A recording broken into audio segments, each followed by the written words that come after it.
and welcome to week 13 of English 120. This week we're going to read A Conservative Case for Gay Marriage, which is found in The Conscious Reader, pages 612 to 616. I'm going to be giving you a lecture about developing your thesis statement, developing your argument, organizing your argument, and drafting your research paper. You're going to be doing a discussion forum on analyzing how to construct an argument using a conservative case for gay marriage. And you're going to be turning in 2 assignments. First, you're going to be turning in a thesis exercise midweek. Then by the end of the week, you're going to be turning in your research paper, the first draft of this. And that'll be 6 to 8 pages long. So as you guys all know, hopefully we've all checked in with a conference about your research project. We are now in week 13, and what's due is draft 1 of your research paper. It's due at the end of the week on Sunday at 11:59 p.m. So this is where you are in your research process. By this time, you should already have a firm understanding of your topic, what the history is, who the experts are, and the conversations that are happening around your topic. You should also have chosen an issue within this topic to focus on. So which of the conversations do you plan on joining? What is the controversy you want to talk about? You should have several research questions that you plan to answer with your research.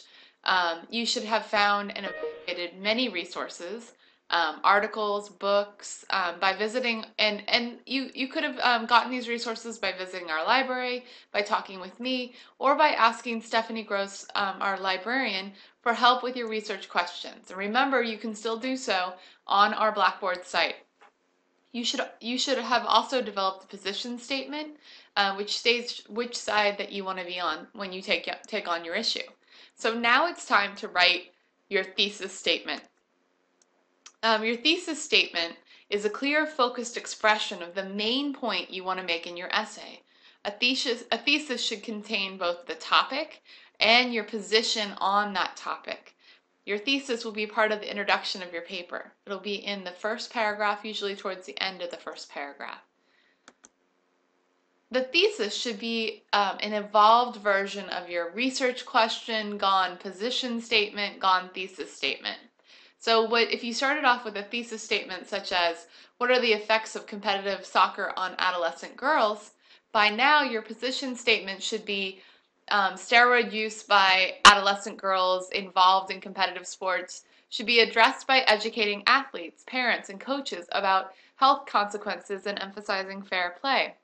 You see how she's gotten much more specific and joined a specific conversation with her position statement. Now, to make this into a thesis statement, she's added in the following information. Although competitive sports can provide young female athletes with many benefits, they can also have negative effects. The worst of which is increasing drug use. Do you see the progression of how this has evolved? There's several examples here I'd like you to read through. There's also more examples in your book on page 208 in the Bedford Researcher. So your first assignment this week is to develop and refine your thesis statement.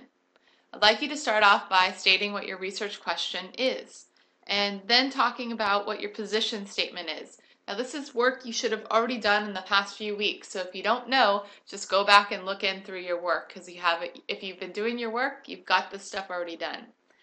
What is your purpose for writing? And don't just say, because I have to. What is your role as the writer?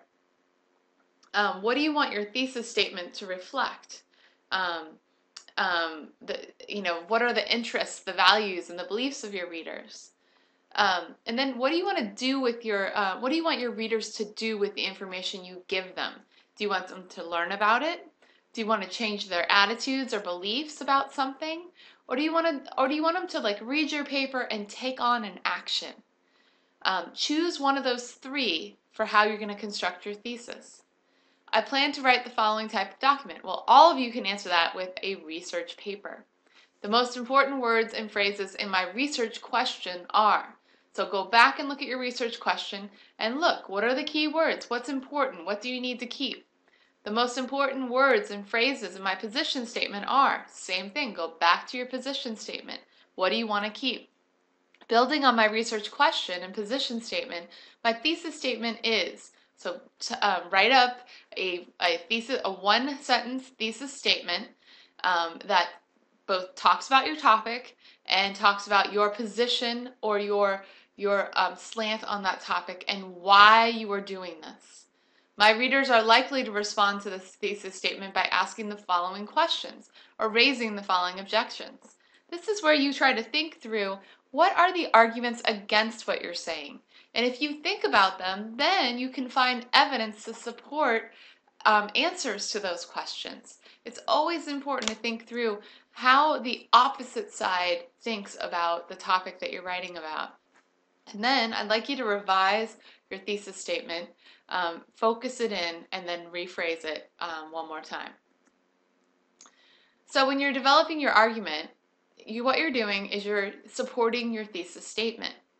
Once you have a good, solid thesis statement, then, and don't be afraid to email me and ask me if you're doing it right. Once you do that, then you're going to choose some subtopics. These are several reasons for the reader to agree with your thesis or support your claim. Then you're going to look through all of the research you've done and try to find evidence, that's quotations or data from your sources, that support these subtopics. You're going to decide how you're going to appeal to readers, how you're going to get them to accept your argument. Are you going to appeal to them by using authority? Are you going to say that someone of great authority agrees with the claim that you're making, so they should agree with you, right? There's lots of different ways to appeal to your audience. But the main thing you want to think about once you get your subtopics is how you're going to organize your argument. Each body paragraph inside of your essay is going to have its own little tiny thesis statement. You'll have a subtopic, and then you'll have a claim. That's the thesis that you're going to be arguing for. And in each subtopic, in each body paragraph, you need to make a claim. You need to gather evidence to support that claim. And then you need to explain how that data supports the claim. You also need to address counter-arguments or counter-claims, so the other side of the story, what people would say, well, some people think blah, blah, blah, but this data shows, and you'll rebut it. You'll use a rebuttal, evidence that negates or disagrees with the counterclaim. You need to do this in every single body paragraph within your paper. In between the body paragraphs, you're going to transition. You're going to go from one point to the next point to the next point until you get to your conclusion, where you're going to summarize how you've made your point. You're going to start with an introduction that introduces the history of your topic, the issue you've chosen to discuss, and your thesis statement. The body of the essay is where you prove your argument. How you arrange the argument, which points you make first, and which sources you use as evidence to support what you are saying, affects how your audience receives your argument. One way to think through the order of your points is to map your argument, or test several sequences of points in order to come to a conclusion. Test out different orders of the subtopics, because you're not going to fall into the best way the first time. Always end your essay with a solid conclusion where you restate your main points and how you've clearly developed your argument throughout your paper. So, once you have written a thesis and thought through the order in which you present your main points, it's time to begin writing a draft of your paper. As you write, consider the draft checklist that's uploaded under course content. Use this list as a guideline as you write each section of the draft. Here's a little schedule for the next couple of weeks. Next week you can see what our readings are. We're going to be doing peer reviews, so start thinking about someone you might want to work on your peer review with in our class. And we also are going to be talking about MLA document formatting in your comp class next week. So look forward to hearing from you guys. Good luck on writing your first draft, and I look forward to reading them.